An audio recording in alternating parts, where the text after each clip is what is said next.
This is Advanced TypeScript. My name is Tyler Jennings. A little bit about myself before we get started. I am a staff software engineer at Rocket Mortgage. So I get to kind of do a little bit of everything, get to work on a lot of different projects. I get to do a lot of teaching and mentoring. And today, we are going to be taking a deep dive on TypeScript. This is going to be a talk primarily around how can we use TypeScript to write safer, more concise code. This is going to be a talk heavily on types. We're going to start kind of introductory, and then everything we cover is going to build upon the previous thing, and we're going to get into some pretty advanced concepts creating custom types. Specifically, the arc that we're going to make today is we're going to start with union types. What are union types? How can they help us? How can they make our code easier to read, more concise? Then we're going to look at some of the built-in utility types to TypeScript. And then we're going to jump from there into mapped types. How do we create our own utility types? Some of the built-in types are great, but how can we build upon that and create some really powerful types? So, kind of moving on in. So, union types, you may have heard them also called sum types. The reason they're called sum types is you can hold in your brain all of the sum of all the values of that type. So think about a string, for example. A string, you don't know the character set, you don't know the length, you have no idea what that value could be. But think about a boolean. A boolean is a sum type. It can either be true or false. Can't be anything else. So it is a constrained type, but that is very specific. Let's look at an example of why union types can be beneficial. So here we have an example from Moment.js. We are creating a moment object with the date 2012, May 25th. We then give a string, and this string is pretty self-evident that it's a format. This is how to parse this date. And then we encounter this third parameter, true. Now, while true is a sum type, it is constrained, it's not very apparent what true means in this scenario. You, as the developer, have to know something about the Moment API to know that true means, in this case, we're going to do a strict evaluation. So, in one sense, a union type of strict or unstrict could be a little bit more readable in this scenario. You know, a boolean just doesn't really convey the context of what's happening. Let's think about how we model our data. So here we have a type alias for light switch. Light switch has a property called isOn. It's a boolean. We can create an instance of this type where isOn equals true. But as we all know, applications grow organically over time. What you start with might be fine in your head, but someone else is going to come along, changes are going to be made, things are going to be added, and before you know it, someone will add something like isOff. That's also a boolean. And then you can't have these two things be true at the same time. Now, this may sound like a really silly, contrived example, but in my many years in software, this happens all the time, where we have then new properties being added to a data model that conflict with existing properties. So maybe one option is, instead of using a isOn or isOff, we could create a light switch state. And we could say, well, a state should be that the light switch is on or off.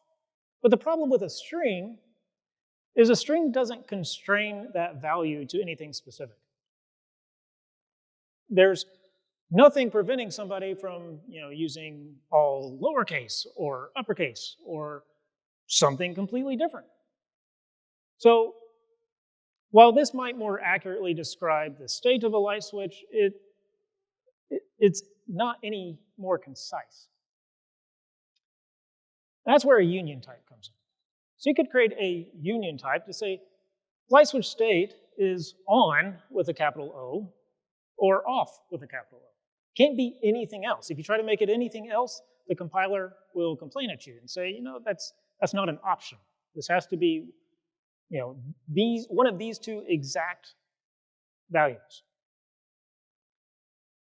And we can encapsulate our union type in its own type alias. We can have a type light switch state. We can then reuse that in our light switch model. We could use it in our set state function as a parameter, that the value passed into set state must be on with a capital O or off with a capital O. So a union type gives us better readability and better conciseness of the values that we can assign to our models. Now, a question that sometimes comes up is, I want to have an array of data so that I can drive my drop-down list, but I also want to have a union type so I can constrain my data models. But I don't want to have two sources of truth. Well, TypeScript allows you to convert arrays to union types by kind of making a jump in the middle to tuples. So if we have an array, we have loan purposes. We have three values here that the loan purposes are purchase, refinance, or mortgage first. We can convert that array to a tuple by saying type alias loan purpose tuple is a type of loan purposes. Now, when you're debugging, this looks very much like an array, but it's a tuple under the hood, and then we can convert a tuple to generate a union type. So on line 8 here, we have type loan purpose union equals loan purpose tuple, and we do index of number. And what that'll do is that'll take all those values from that tuple, and it'll generate a union type for us. So loan purpose union then becomes a union type of purchase, refinance, or mortgage first. So we can have now a single source of truth that we can use to drive our drop-down list or whatever else we want to do, but we can also generate a union type from this. So we could map over loan purposes like on line 11, but we can have a function that then takes a single value from that union type of loan purpose union. The beauty in TypeScript is that we can create union types of anything. So here we have two other type aliases, one for circle, one for rectangle. Circle has a radius, rectangle has a width and a height, so two completely different types. And not only could we create a tuple, we could also create a union type of these. So we could say shape union, that an instance of that must be of the circle type or must be of the rectangle type. So unions can constrain our data to be much more concise. It can make things more readable in some cases instead of using booleans or other flags or just plain strings. It can add a lot of readability and a lot of safety. Now, for our next thing, we're going to look at some of the utility types built into TypeScript. And then we're going to look at how are those utility types created? And then how can we create our own? So a quick review, if we use const, we have a numbers array, const numbers, equals an array of 1, 2, 3, 4, 5. Const doesn't let us reassign a value to that, right? We can't say numbers then equals an array of 6, 7, 8, 9, 10. A const can't be reassigned. But const says nothing about mutating. So if you say numbers.splice, remove everything from index 0 for the next 5 spaces, and insert 6, 7, 8, 9, 10. The compiler's completely fine with that, right? So if you want to make things read-only, there's a number of ways you can do it. One example would be to say const numbers is a read-only array of number using the read-only array utility type. And then any method that would mutate that array, such as splice, no longer exists as far as the compiler is concerned. So you can't splice it. And it says splice doesn't exist on this type because it's a read-only array of number. Other ways you can make things read-only is you could use the read-only keyword, or you could use as const. So this example is actually showing 2 different ways that you could make this read-only. The read-only keyword, or as const at the end would also make it read-only. But the nice thing about the read-only keyword is that you can use it anywhere. You can use it in your type aliases. So here we have a type alias for team member, where we have read-only first name and read-only last name. Then we have hobbies. So we could create an instance of this, first name Tyler, last name Jennings, hobbies, camping and hiking. We can't mutate first name, but we can mutate hobbies. So if we want to lock down some properties in our data models, we could use the read-only keyword. Now, some other fun utility types in TypeScript. One is the partial type. So if we have a type alias for work location, where we have building, floor, and desk number, we try to create an instance of this type, and we only specify floor. Well, the compiler is going to yell at us and say, you're missing the following properties from work location. You're missing building and desk number, because these properties aren't nullable.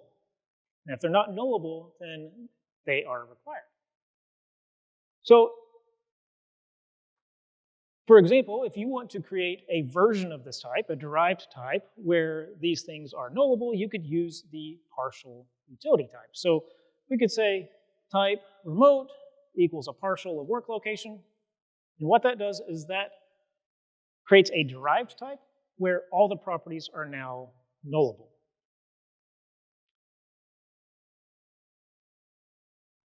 And there's the corresponding required type.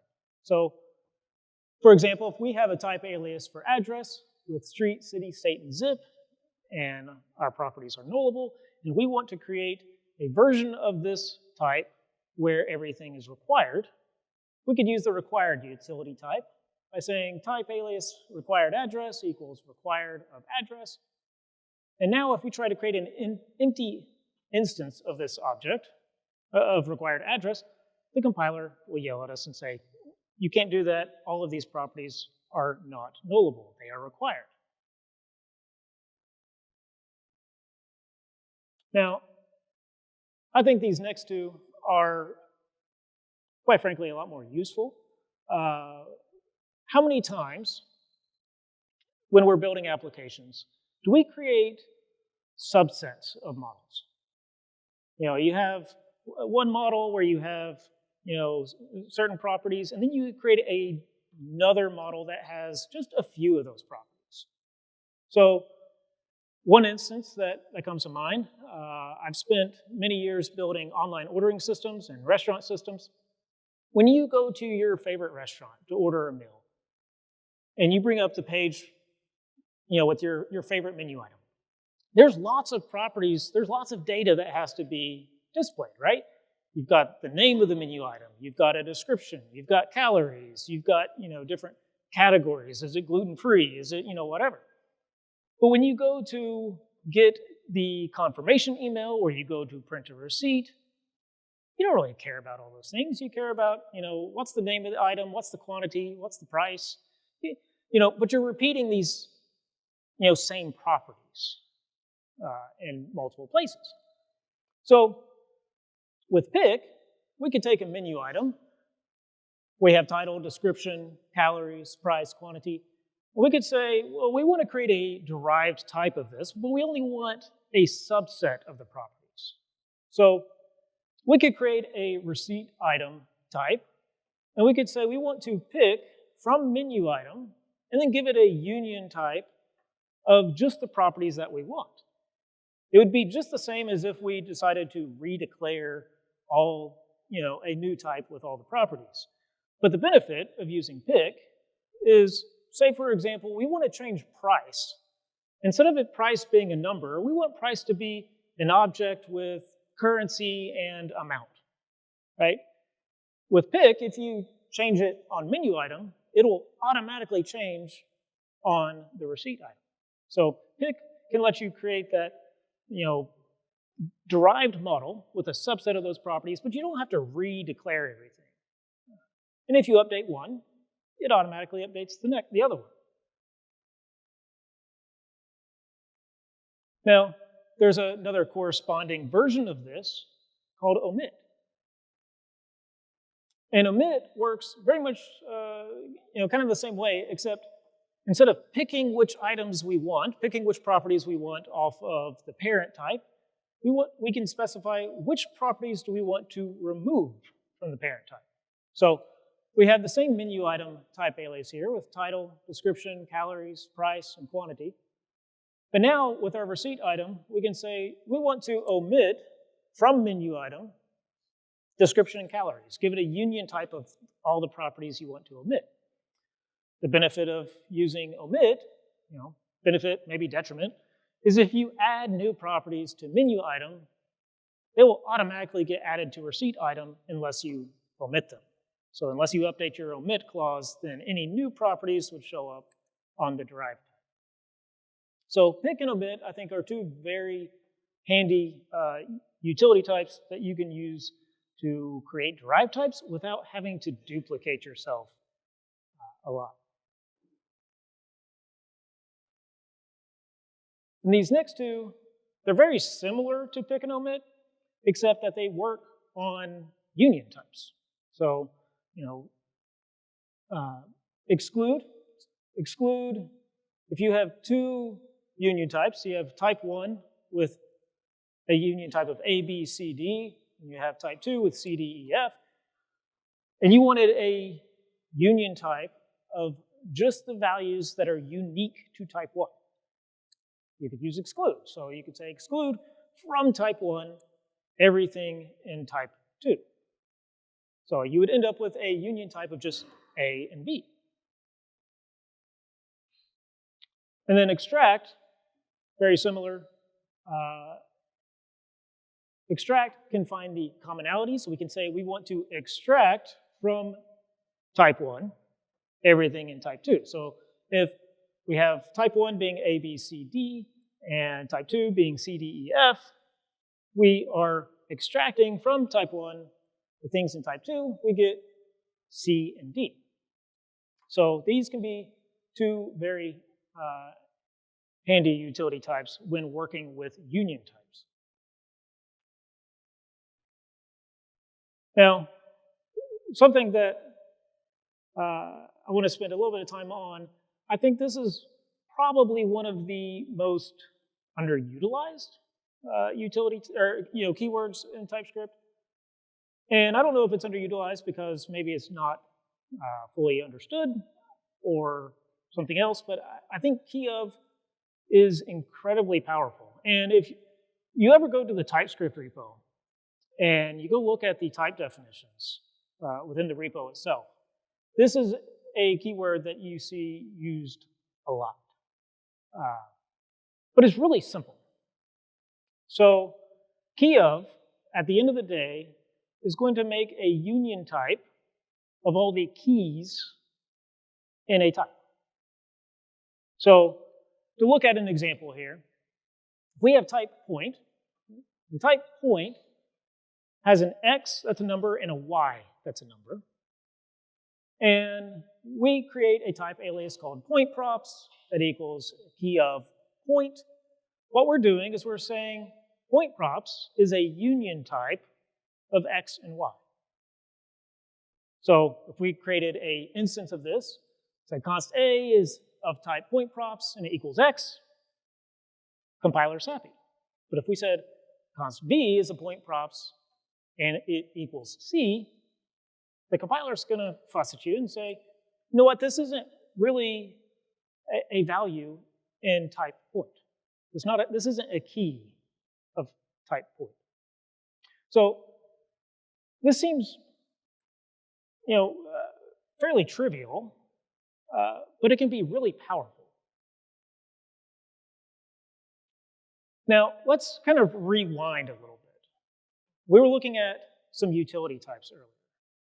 How are those utility types created? Well, if we went to the TypeScript repo and we looked up the ES6 definitions for partial and required, this is what you would see. So type partial wraps a generic of T, and it equals, so this is a mapped type, and it equals curly braces, and inside here we have P in key of T. So for every property that's in key of T, key of making a union type of whatever is in that type. So if type T has first name and last name, P in key of T, well, key of T is going to be first name and last name. And P in key of T is just going to iterate over those. This is mapping over the properties in type T.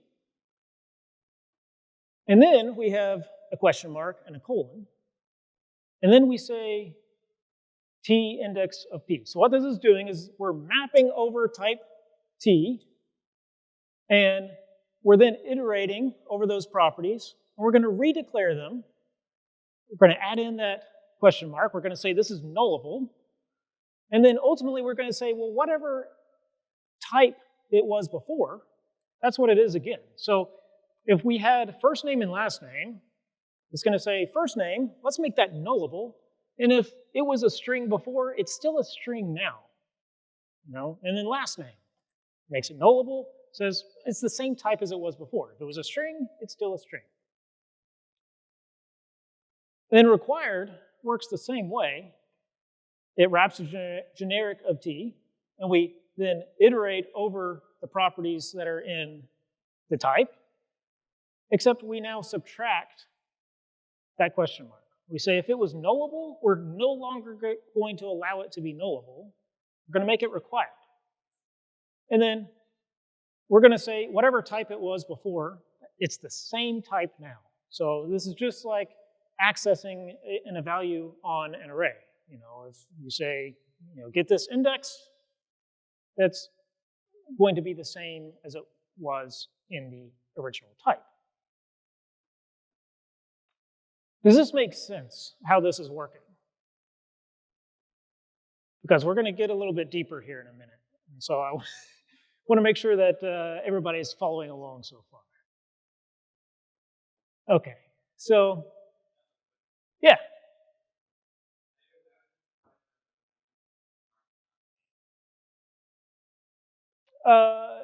Yeah, that's a good question. I'm not sure actually what they're calling that there, but it's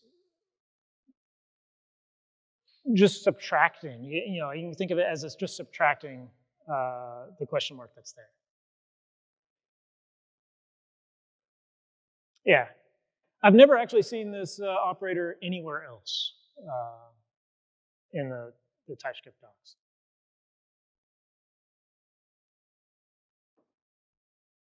And then exclude and extract.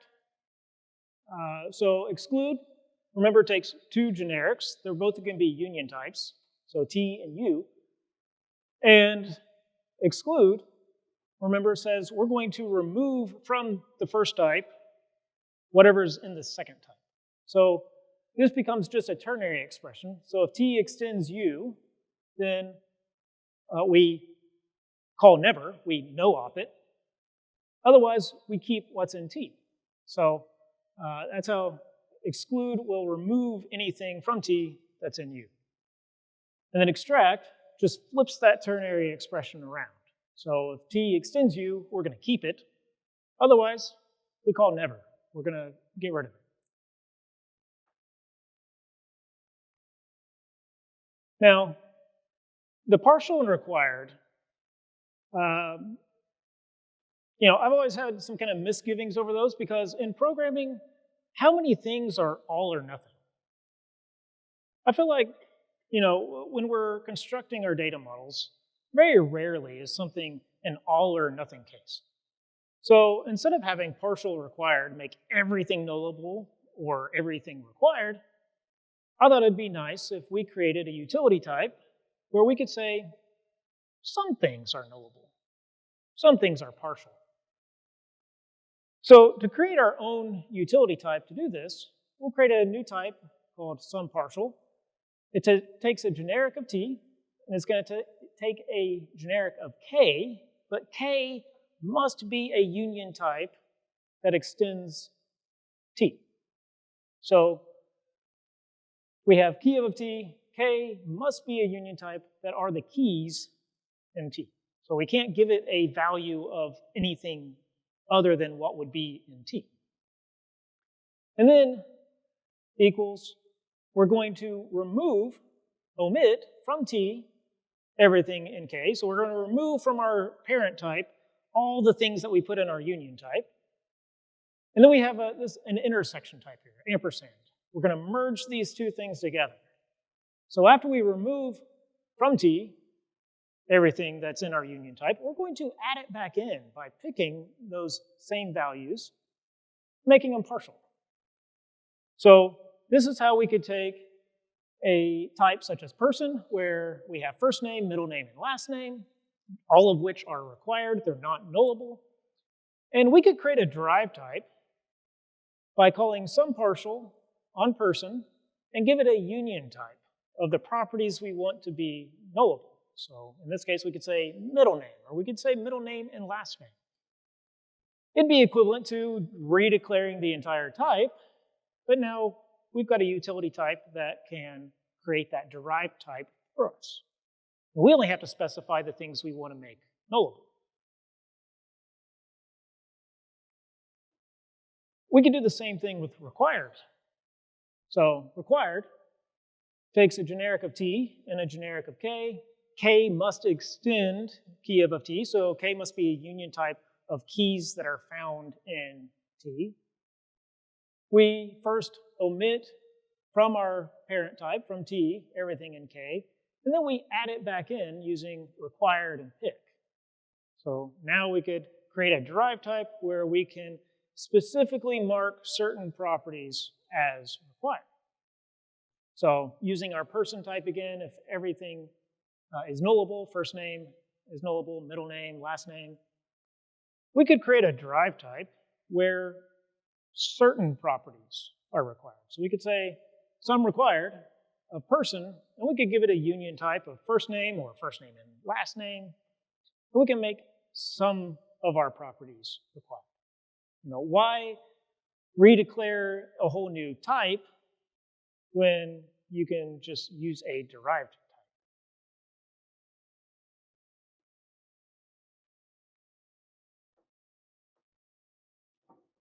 Okay, so now we've covered a lot of material here. Let's get into some real-world examples. I thought sort would be a good example to look at. So hopefully, everybody's familiar with sort. We probably all use it, from Lodash or another library instead of writing it ourselves. But, let's look at how we could write a type-safe, easy-to-use, hard to misuse sort function. So we'll start with what our array looks like. We have a type alias for item with ID and name. We have a list of items, ID 1, name Tyler, ID 2, name Garrett, and ID 3, name Avery. And if we went to the Mozilla documentation page for how to write a sort function, this is what we would see.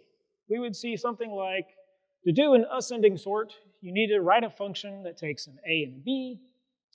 And if we want to sort by name, then we need to pick out those values, and we need to uppercase them because they're strings, and we want to ignore casing when we're sorting our data set.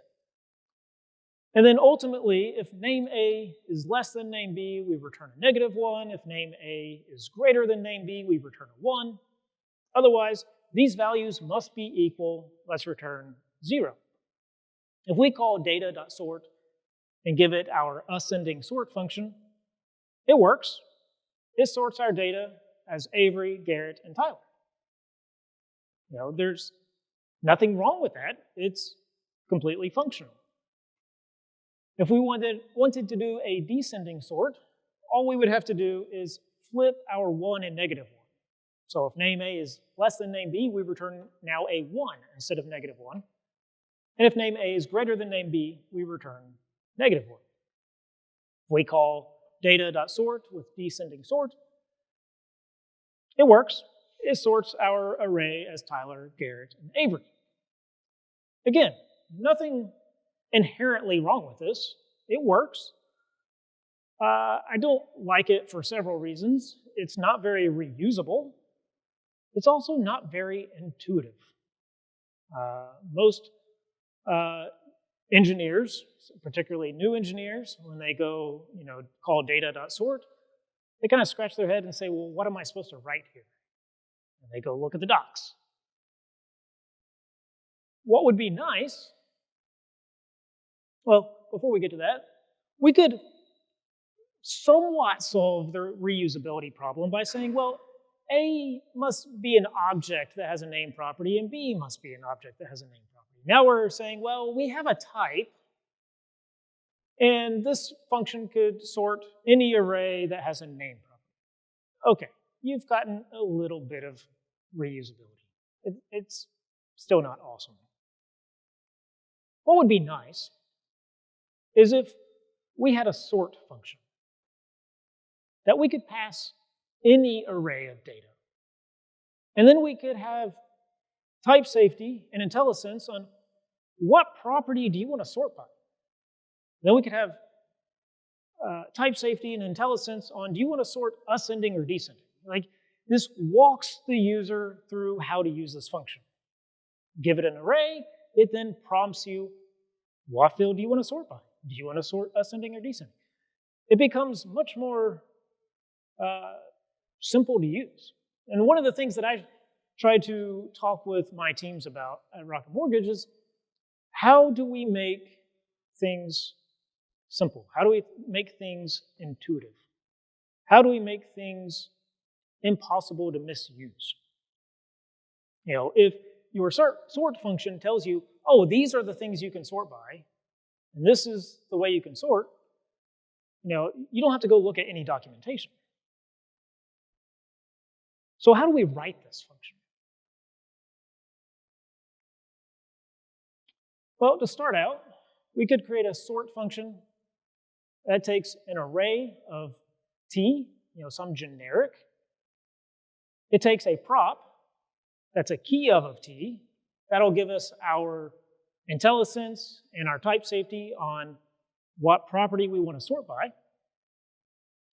And then it takes an order that is a union type of ascending or descending. Now, it's very clear what these properties are.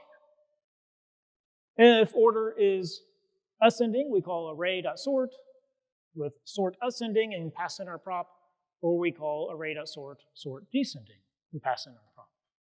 This gives us a sort function that then gives us IntelliSense. You give it any array, and it says, hey, these are the properties in this array that you can sort by. Do you want to sort ascending or descending? This becomes a much nicer interface to use for sort. Now, our sort ascending and sort descending functions need to change a little bit. So our sort ascending is going to take a prop that's a key of t, and then we have this arrow, and then we return another function. So this is a partially applied function. Sort ascending is going to take one parameter, one argument, and it returns a function that takes the remaining arguments. And then inside this inner function, we're going to get our values a and b by using a index of prop and b index of prop. We're going to check if those values are of type string so that we can uppercase them, so that we can ignore casing. And then ultimately, we're still returning our -1 or 1 or 0. So we're just wrapping the built-in sort function. But having three little functions, a sort ascending, and sort descending, we have a very reusable, very easy to use sort function. You can put this in any application. You can sort any array by it. You have a very easy to use interface. The compiler's going to walk you through it. It's much harder to misuse.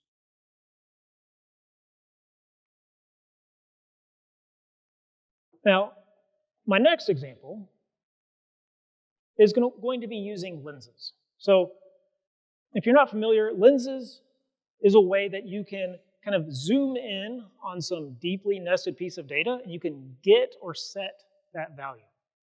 Now, we're not really going to focus on how do you go write a lens from scratch. We don't really have time for that. What we're going to be looking at, how do we make our lens type safe? And this is the data model that we're going to be using to look at this. So we have a type alias for address that has a state. We have a person type that has a name, current address, hobbies, and previous addresses. And we have data, an instance of that, of person, name Tyler, current address, state Tennessee, hobbies, camping and hiking, previous addresses, state Georgia. And what we're going to do is we're going to start by creating a get function. This will be our lens to get some deeply nested piece of data. And to start out, we'll just take a value that is of type t, whatever type that is, and it takes a path, and the path must be a key of t, so it must be one of the keys in type t, and it must also be a string. And then it returns value index of path. So if we call get on person, it prompts us, do you want current address, hobbies, name, or previous address? Now, by itself, this isn't incredibly useful, right? Why not just call person.currentAddress or person.hobbies? This is only looking at the root level properties. But it's a starting point. So from here, what we can do is we can pull out the type for path. We can create a type alias called nested key of, and nested key of wraps a generic of t. It equals key of t. That's a string or a number. So we're looking for keys where the key is a string or it's an index, right? So if it's an array, it's going to be a number, 0, 1, 2, 3. And we plug that type in where our path is. So path is a nested key of t. Again, this doesn't really get us any further yet, but now we have a type alias we can start building out. Now, if we kind of rewind a little bit, we think about how mapped types are created. We looked at how partial, would map over all the keys in a type, and it would redeclare them, as nullable or required, would map over the type, and make all properties required. We're going to do a similar thing here. So we're going to create a mapped type. So nested key of t equals, we have our curly braces, and then we have p index of key of t, and we want these keys to be a string or a number. So very similar to the partial or required so far. So we're iterating over all the properties that are of type t that are passed in, where the key is a string or a number, and then we have our colon, t index of p. So far, that should have looked familiar to partial or required. But then we're going to do something different. We're going to say, does this type, whatever type of this property is, so if t contains first name and last name that are strings, t index of p would be a string. We say, well, if the type of this property extends object, we're going to have a ternary expression here. We're going to say, If it extends object, let's return a union type of this, the name of this key, this property, and the name of this key, period. Then we have nested key of, we pass in t index of p. This is a recursive type. So this type is going to call itself. If it doesn't extend object, then we just return whatever the name of that key is. So this is going to recursively go through every property in a type, and then every sub-property, until it builds up these union types. And then at the end, we say we don't really want the entire mapped type. We only want the union types. So we say we have square brackets, like we're going to pull out an index. We say we want key of t, that's a string or a number. Now, if we use this to wrap our person, so nested key of a person, we are going to create a union type of name, current address, hobbies, previous address, current address.state, hobbies.number, because it's an array. Then we have hobbies.concat, hobbies.index of, hobbies.lastIndex of, hobbies.slice, and 57 more before we get to previous address.number.state. The good news is we've created a union type of every possible value in our person type. The bad news is we also pulled in everything from the array prototype. If only we knew of a way to exclude some values from a union type. So to do that, we'll create an empty array. Then we create a type alias called array methods. And array methods equals key of type of array. This will create a union type of all of the properties on the array prototype. And now, on our nested key of, at the end, we just need to exclude from our key of t, that's a string or number, exclude array methods. And now, when we call nested key of person, we get just a union type of all of the properties and nested properties on the person type. So we get name, current address, hobbies, previous address, current address.state, hobbies.number, previous address.number, previous address.number.state. So now, if we go back to our lens, and we say get from our value of t, get, and then path is a nested key of t, we have IntelliSense and type safety to get every potential piece of data on the person type. So if we call get on person, we would get IntelliSense and type checking on name, on current address.state, on hobbies.one, and it will pull out those values. So we can now create a custom type that knows every possible path through another type.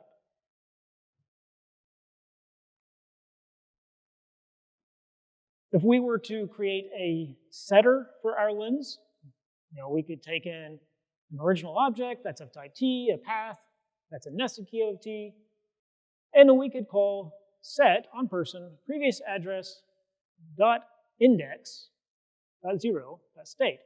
Change it to Colorado. Now our original person is still state Georgia. Our new person has a previous address of state Colorado.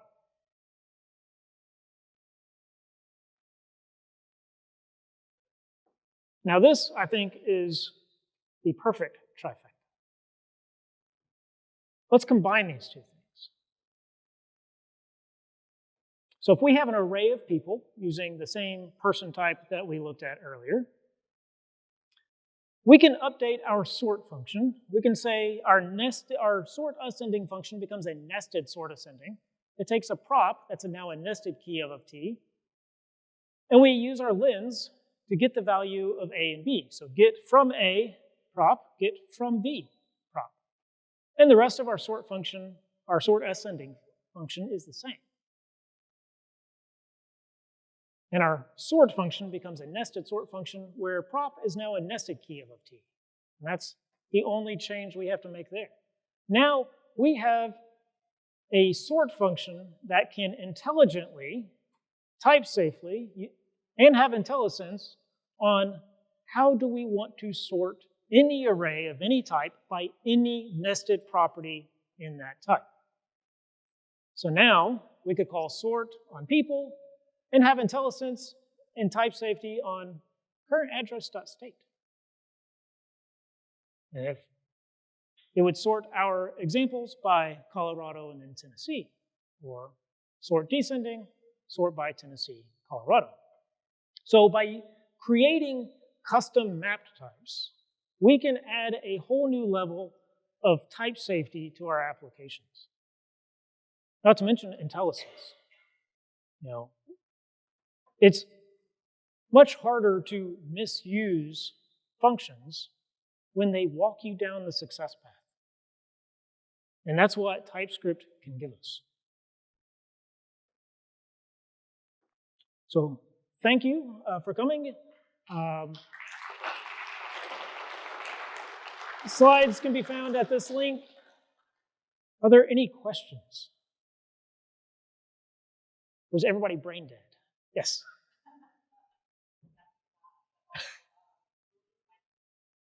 Yeah, this is the link to the slides here, this bit.ly link. Yes?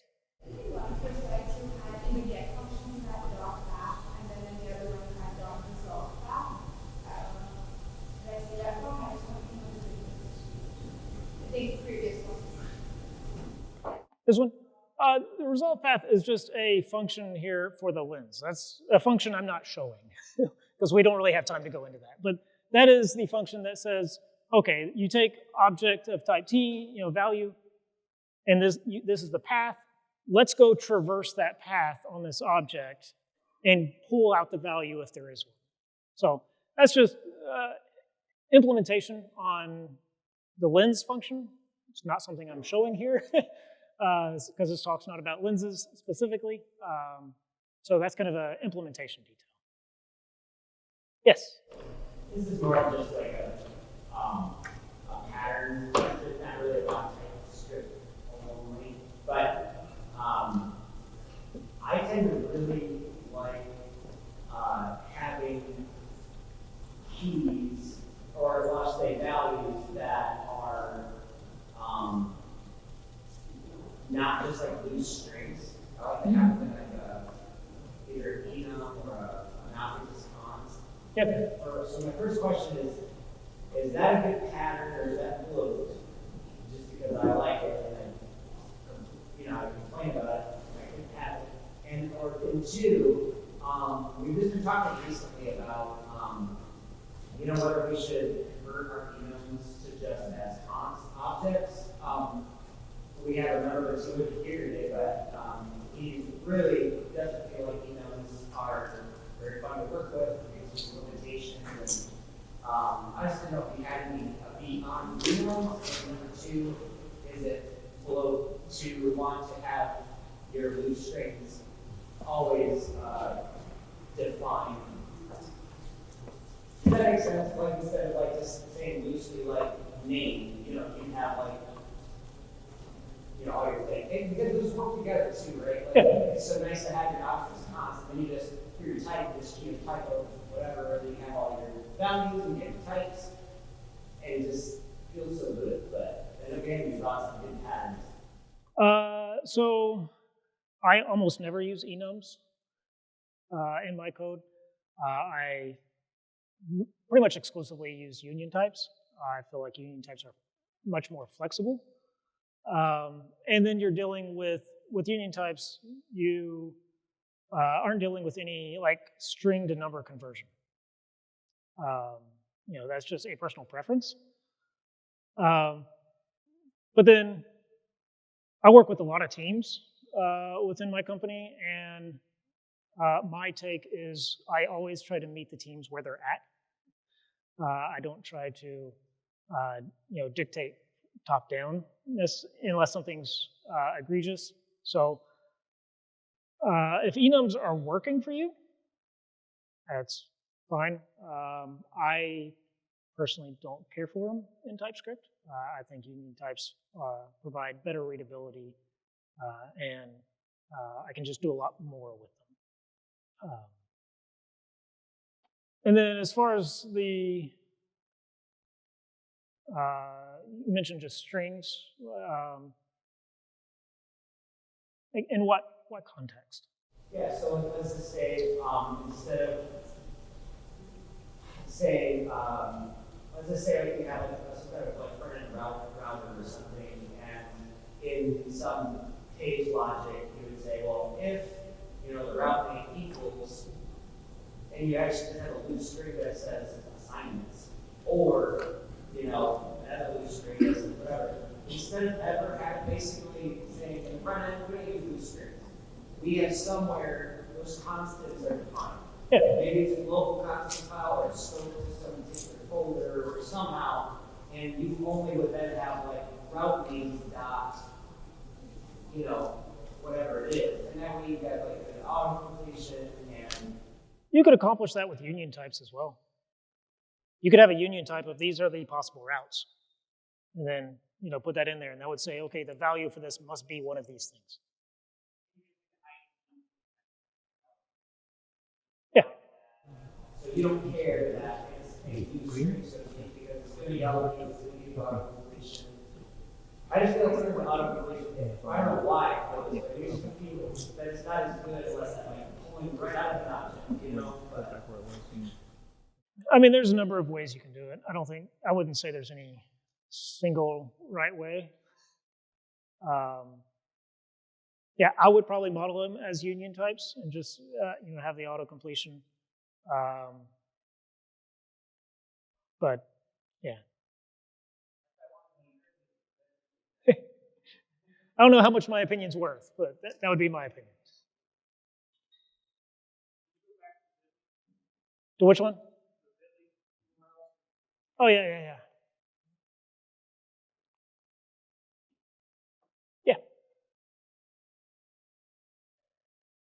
Yes.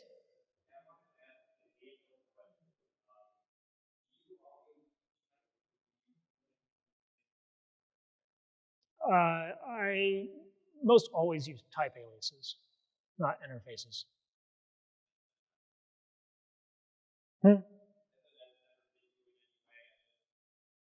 No. You can really tell is that in VS Code, you get a totally different experience when you mouse over an interface name versus mousing over a type name. When you mouse over a type name, you can do like a whole definition of the type. When you mouse over an interface, it just tells you the name of the interface. I always thought that was very odd. Yeah, I don't really use interfaces. I always use type aliases, so yeah, can't really answer why. I guess I've just always have done that way. I guess.